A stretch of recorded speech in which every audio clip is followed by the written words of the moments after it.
कृष्णाय वासुदेवाय हरये परमात्मने प्रणतः क्लेशनाशाय गोविंदाय नमो नमः। श्री मद्भागवत गीता के अनुसार भगवान श्री कृष्ण अर्जुन को बता रहे हैं, समझा रहे हैं कि जब मनुष्य का अंत समय आता है तब वह क्या क्या स्मरण करता है और क्या क्या देखता है। तो श्रीमद् भागवत गीता के अनुसार आज हम यह ज्ञात करेंगे।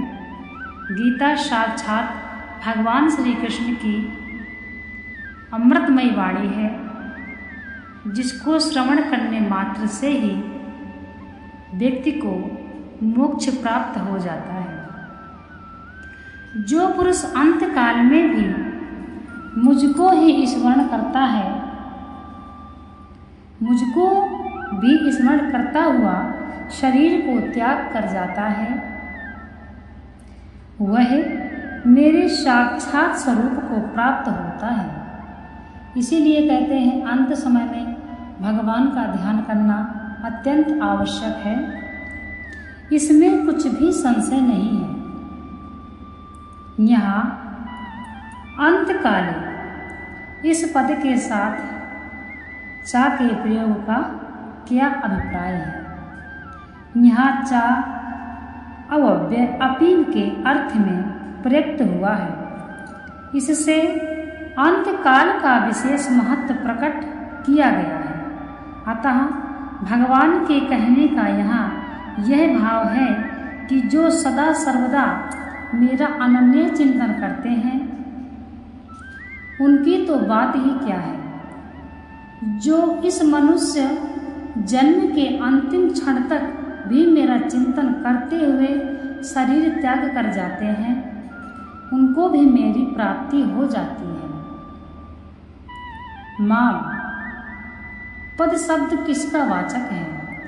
जिस समग्र रूप के वर्णन की भगवान ने 7वें अध्याय के प्रथम श्लोक में प्रतिज्ञा की थी, जिसका वर्णन 7वें अध्याय के 30वें श्लोक में किया है। माम पद यहाँ उसी समग्र का वाचक है। इसलिए यदि कोई किसी एक स्वरूप विशेष का भगवत बुद्धि से स्मरण करता है तो वह भी भगवान का ही स्मरण करता है तथा भगवान के भिन्न भिन्न अवतारों से संबंध रखने वाले नाम गुण प्रभाव और लीला चरित्र आदि भी भगवान की स्मृति में हेतु है।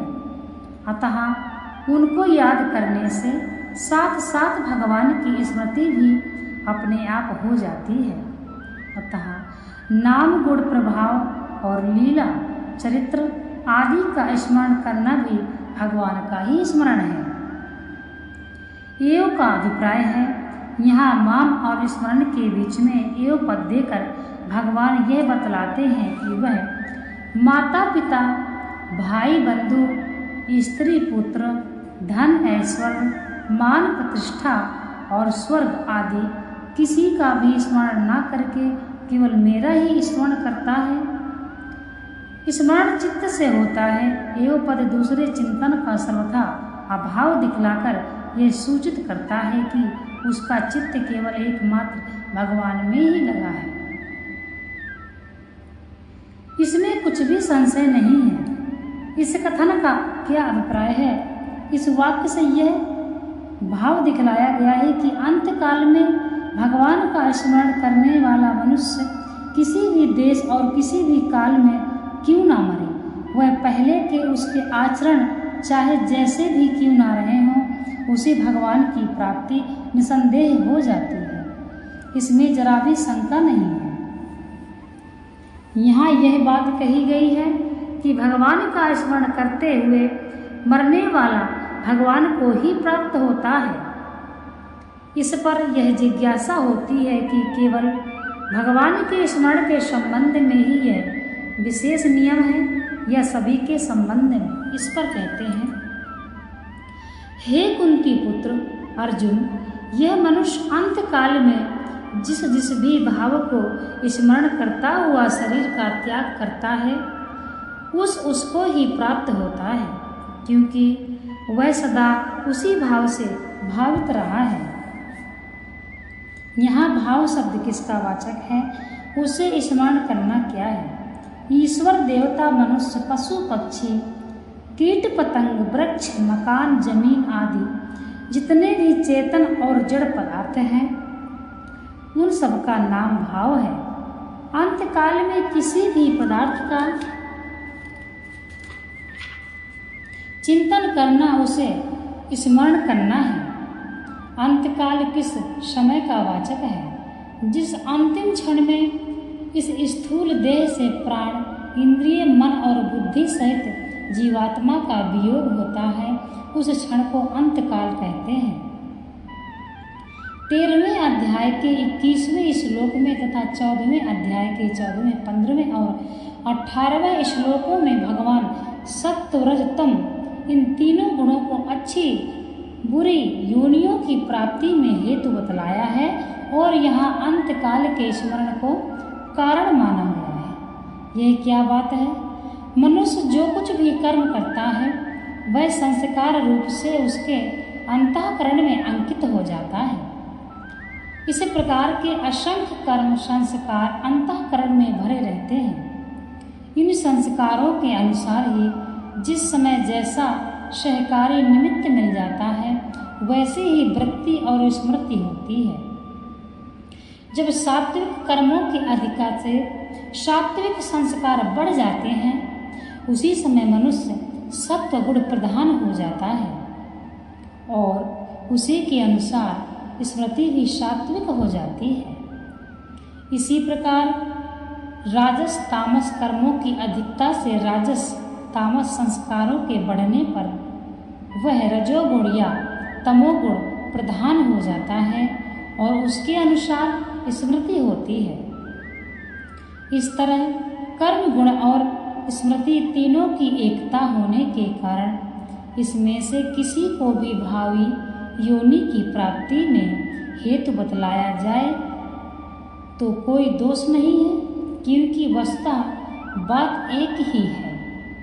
अंत समय में देव, मनुष्य, पशु, वृक्ष आदि जीव पदार्थों का स्मरण करते हुए मरने वाला उन योनियों को प्राप्त हो जाता है। यह बात तो ठीक है, किंतु जो मनुष्य जमीन, मकान आदि निर्जीव जड़ पदार्थों का चिंतन करता हुआ मरता है वह उनको कैसे प्राप्त होता है? इस प्रकार से भगवान अर्जुन को समझा रहे हैं। जमीन, मकान आदि का चिंतन करते मरने वाले को अपने गुण और कर्मानुसार अच्छी बुरी योनि मिलती है और उस योनि में वह अंत समय की वासना के अनुसार जमीन, मकान आदि जड़ पदार्थों को प्राप्त होता है। अभिप्राय यह है कि जिस योनि में जन्मेगा उसी योनि में उन स्मरण किए हुए जमीन, मकान आदि से उसका संबंध हो जाएगा।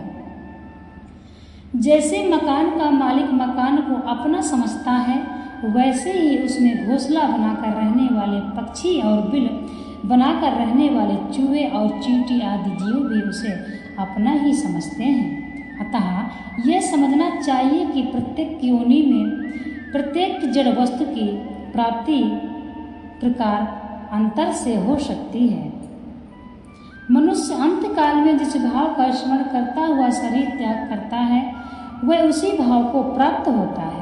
यह सिद्धांत ठीक है, परंतु अंतकाल में जिस भाव का स्मरण किया होता है वह बल बतलाने के लिए ही भगवान सदा ये कहते हैं, अर्थात अंतकाल में प्रायः उसी भाव का स्मरण होता है जिस भाव से चित्त सदा भावित होता है। जैसे वैद्य लोग किसी औषधि में बार बार किसी रस की भावना दे देकर उसको उस रस से भावित कर लेते हैं, वैसे ही पूर्व संस्कार, संग, वातावरण, आसक्ति, कामना, भय और अध्ययन आदि के प्रभाव से मनुष्य जिस भय भाव का बार बार चिंतन करता है वह उसी से भावित हो जाता है।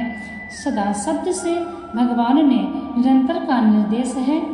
अभिप्राय यह है कि जीवन में सदा सर्वदा बार बार दीर्घ काल तक तथा मनुष्य जो स्मरण करता है, जिसका भाव अधिक चिंतन किया जाता है, उसी का दृढ़ अभ्यास हो जाता है। यह दृढ़ अभ्यास ही सदा भावित होना और यह नियम की एक जिस भाव का दृढ़ अभ्यास होता है, उसी भाव का अंतकाल में प्रायः अनायास ही स्मरण हो जाता है।